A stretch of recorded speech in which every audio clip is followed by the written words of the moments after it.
அடுத்தபடியாக மரியாதைக்குரிய அண்ணன் திரு டிடிவி தினகரன் அவர்களை பேசுமாறு அன்போடு அழைக்கிறேன்.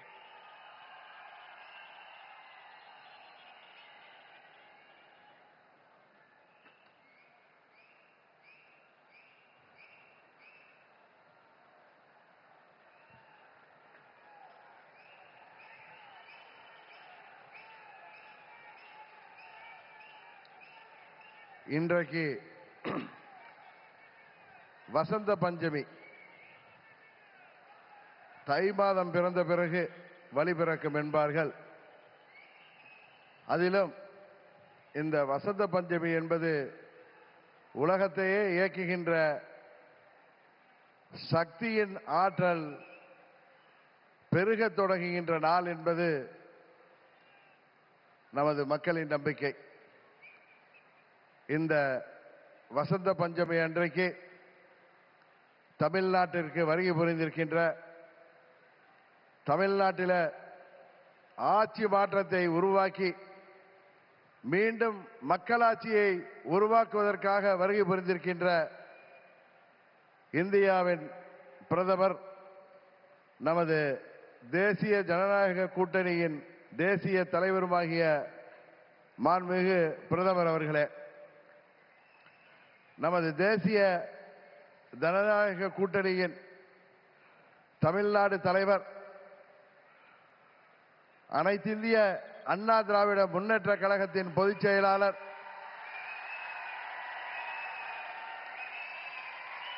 மாண்புமிகு எதிர்க்கட்சி தலைவர், பெரும் மதிப்பிற்குரிய திரு எடப்பாடி கே பழனிசாமி அவர்களே,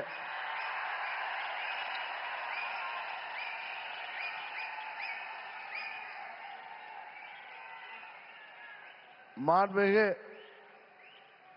மத்திய அமைச்சர் பியூஷ் கோயல் அவர்களே, எனது அருமை நண்பர் மத்திய அமைச்சர் மாண்புமிகு எல் முருகன் அவர்களே, தமிழ்நாடு பாரதிய ஜனதா கட்சியின் தலைவர் எனது அருமை சகோதரர் நயினார் நாகேந்திரன் அவர்களே, பாட்டாளி மக்கள் கட்சியின் தலைவரும் முன்னாள் மத்திய அமைச்சருமாகிய டாக்டர் திரு அன்புமணி ராமதாஸ் அவர்களே, மற்றும் வருகை புரிந்திருக்கின்ற நமது தேசிய ஜனநாயக கூட்டணியின் அங்கம் வகிக்கின்ற தலைவர்களே, வருகை புரிந்திருக்கின்ற நமது தேசிய ஜனநாயக கூட்டணியின் நிர்வாகிகளே, செயல் வீரர்களே, வீராங்கனைகளே, உங்கள் அனைவரையும் அம்மா மக்கள் முன்னேற்ற கழகத்தின் சார்பில் இந்த நேரத்தில் எனது நெஞ்சம் நிறைந்த வணக்கங்களை தெரிவித்துக் கொள்கின்றேன். தொடர்ந்து 3 முறை இந்தியாவின் பிரதமராக இந்திய மக்களால்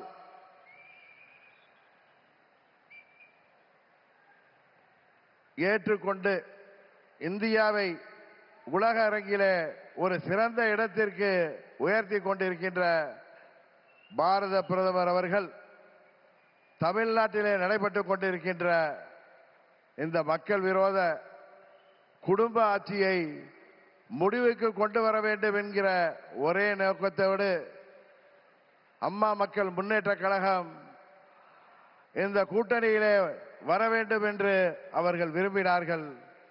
இன்றைக்கு நாங்கள் முழுமனதோடு தமிழ்நாட்டிலே தேசிய ஜனநாயக கூட்டணியை தலைமையேற்றிருக்கின்ற மதிப்பிற்குரிய திரு எடப்பாடி கே பழனிசாமி அண்ணன் அவர்களை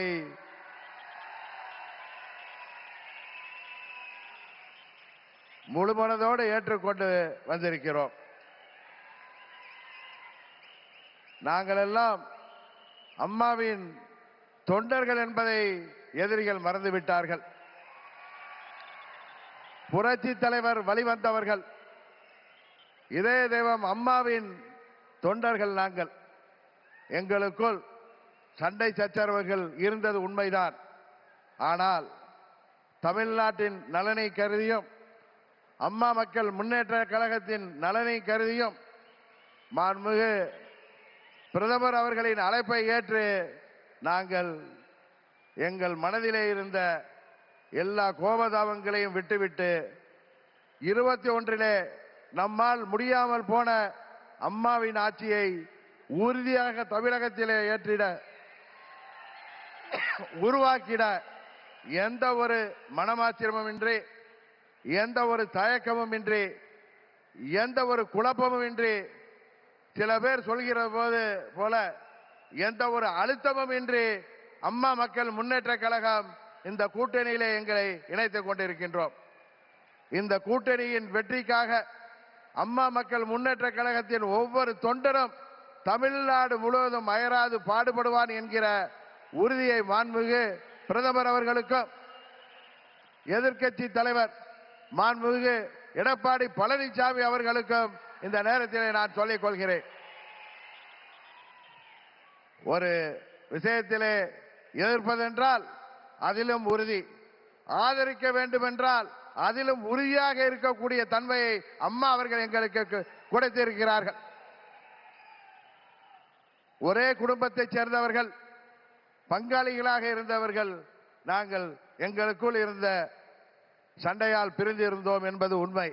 இன்றைக்கு எல்லாவற்றையும் தூக்கி எறிந்துவிட்டு பாரத பிரதமர் மோடி அவர்கள் தமிழ்நாட்டிலே ஒரு மக்களாட்சியை உருவாக்க வேண்டும், புரட்சி தலைவர் டாக்டர் எம்ஜிஆர் அவர்களின் ஆட்சியை உருவாக்க வேண்டும், எங்களின் இதய தெய்வம் அம்மா அவர்களின் ஆட்சியை உருவாக்க வேண்டும் என்கிற உயரிய நோக்கத்தோடு இன்றைக்கு மக்களை வாட்டிக் கொண்டிருக்கின்ற இந்த மக்கள் விரோத குடும்ப ஆட்சியை முடிவுக்கு கொண்டு வர வேண்டும் என்பதற்காக நாங்கள் முழுவனதோடு இந்த கூட்டணியிலே இணைந்திருக்கிறோம் என்பதை அவர்களுக்கு மீண்டும் நான் இந்த நேரத்திலே தெரிவித்துக் கொள்கின்றேன்.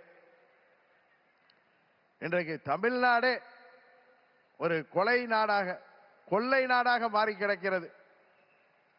பத்திரிகைகளையும் ஊடகங்களையும் பார்த்தால் எங்கு பார்த்தாலும் கொலை, கொள்ளை, பெண்களுக்கு பாதுகாப்பு இல்லை, போதை மருந்து பழக்கம், போதை மருந்துக்கு ஒரு ஹப்பாகவே தமிழ்நாடு மாறி இருக்கிறது என்பது வேதனைக்கு உரியது. இன்றைக்கு அனைத்து தரப்பு மக்களும், அவர்கள் விவசாயிகளாக இருக்கட்டும், அரசு ஊழியர்களாக இருக்கட்டும், ஆசிரியர்களாக இருக்கட்டும், மருத்துவர்களாக இருக்கட்டும், செவிலியர்களாக இருக்கட்டும், ஏன் மாற்றுத்திறனாளிகள் கூட இன்றைக்கு போராடுகின்ற நிலையிலே இந்த மக்கள் விரோத ஆட்சி ஏற்படுத்தி இருக்கிறது. இங்கே மக்கள் எல்லாம் வருத்தத்தில் இருக்கிறார்கள். ஆனால் திரு ஸ்டாலின் அவர்கள் தனது மகன் உதயநிதி ஸ்டாலினை முதல்வராக்க துடித்துக் கொண்டிருக்கிறார். அதை, அந்த குடும்ப ஆட்சியை உறுதியாக நாம் முறியடிப்போம். தமிழ்நாட்டிலே மீண்டும் மக்களாட்சியை, புரட்சி தலைவர் ஆட்சியை, அம்மா அவர்களின் ஆட்சியை உறுதியாக உருவாக்குவோம் என்று கூறி வாய்ப்புக்கு நன்றி சொல்லி விடைபெறுகிறேன். நன்றி, வணக்கம்.